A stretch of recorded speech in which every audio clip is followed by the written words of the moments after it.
నమస్తే. Welcome to icon politics. నేను మీ సురేష్.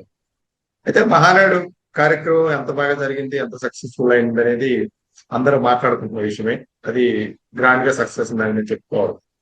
అయితే మహానాడు సక్సెస్ తర్వాత దీనిపైన వైసీపీలోనే చాలా మంది నాయకులు, కార్యకర్తలు మాట్లాడడం జరిగింది. ఇందులో పర్టికులర్ గా లక్ష్మీ పార్వతి గారు ఈవిడ వారసత్వం గురించి కామెంట్ చేయడం జరిగింది. వారసుడు అంటే కొడుకు తరపు నుంచే వారసులు అవుతారు, కానీ కూతురు తరపు నుంచి ఎలా వారసులు అవుతారు అనే మాట మాట్లాడడం జరిగింది. ఇదే విషయం ఏమంతా మాట్లాడడానికి టీడీపీ అధికార ప్రతినిధి డాక్టర్ ఎన్వి సుధాకర్ రెడ్డి గారు. నమస్తే సార్. నమస్తే అండి సురేందర్ గారు. అంటే ఏంటి సార్, అంటే ఏ ఉద్దేశంతో అన్నారు? ఫస్ట్ నుంచి కూడా మనకి తెలుస్తూనే ఉంది, చంద్రబాబు నాయుడు గారు అంటే ఆవిడకి పడదు. ఆ కోపంతోనే వైఎస్ఆర్ సిపిలో జాయిన్ అవ్వడం జరిగింది, దాంట్లో పదవులు అనుభవించడం జరిగింది. అంటే నిజమైన వారసుడని ఆవిడెవరిని అనుకుంటున్నారు? అంటే కార్యకర్తలు కానీ, టీడీపీ నాయకులు కానీ అందరూ లోకేష్ నే రాజకీయ వారసుడిగా, ఆశయాలు మీరు చెప్పినట్టు ఆశయాల కోసం పనిచేసే వాళ్ళు నిజమైన వారసుడు అనుకుంటుంది.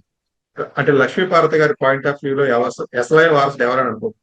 అంటే బయట నుంచి వెలువడే పేరు ఒకటి ఉంది, ఆవిడ ఆ కోణంలో మాట్లాడుతున్నారు అనుకోవచ్చు.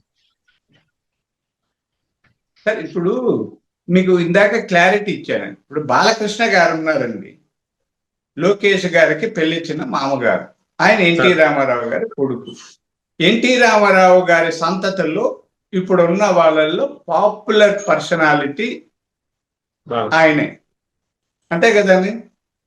పద్మ విభూషణ్ ఇట్లాంటి అవార్డులు కూడా తీసుకున్న గొప్ప వ్యక్తి, గొప్ప నటుడు. ఇప్పుడు ఆయన ఉన్నారు కదా, ఆయన అడిగారా? లేదు కదా, ఆయన అల్లుడే కదా లోకేష్. ఒక విధంగా అలా చూసినా కూడా ఇక్కడ వాళ్ళ ఆస్తి కాదని మీకు ముందే చెప్పాను.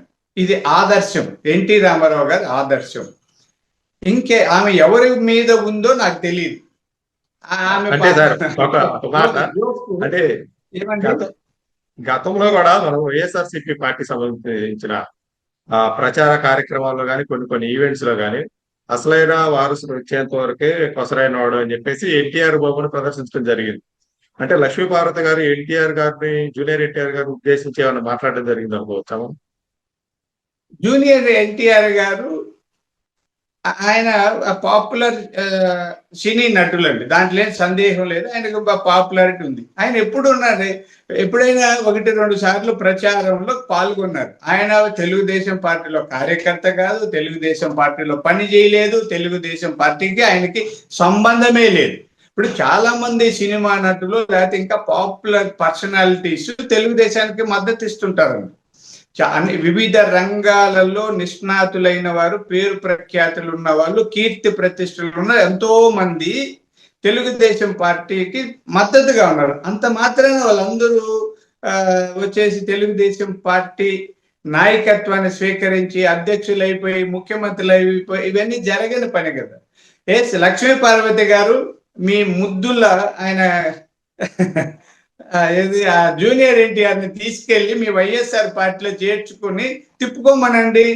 ఇప్పుడు ఆమె అంటే ఇక్కడ విమర్శ కాదండి, నాకేం జూనియర్ ఎన్టీఆర్ గారి మీద వ్యతిరేకత కాదు, ఏమీ కాదు. ఆమె అంత జూనియర్ ఎన్టీఆర్ గారు సమర్థులు అనుకుంటే ఆమె జూనియర్ ఎన్టీఆర్ కలిపి ఒక పార్టీ పెట్టుకోవచ్చు కదా. ఒక దశలో ఆ పార్టీ కూడా పెట్టింది. ఆ పార్టీకి ఎక్కడ డిపాజిట్లు కూడా రాలి, ఆమె కూడా రాలి. అవి పెట్టి చూపించమన్నాడు, సత్తా చూపి. అంతేగాని జూనియర్ ఎన్టీఆర్ లోకేష్ గారికి ఎక్కడ కూడా రాజకీయ సమ ఉజ్జీ కాదు, సరిపోడండి. ఆయన సినీ నటులు. ఇప్పుడు లోకేష్ గారిని సినిమాలో నటించమంటే నటించలేరు కదా. అర్థమైందండి. మా తాత రామారావు గారు అంటే కూతురి బిడ్డ కూడా కానలేండి, మా తాత రామారావు గారు మహా నటులు కాబట్టి నేను నటిస్తానని ఆయన సినిమాలు లేకపోతున్నారా? లేదు కదా.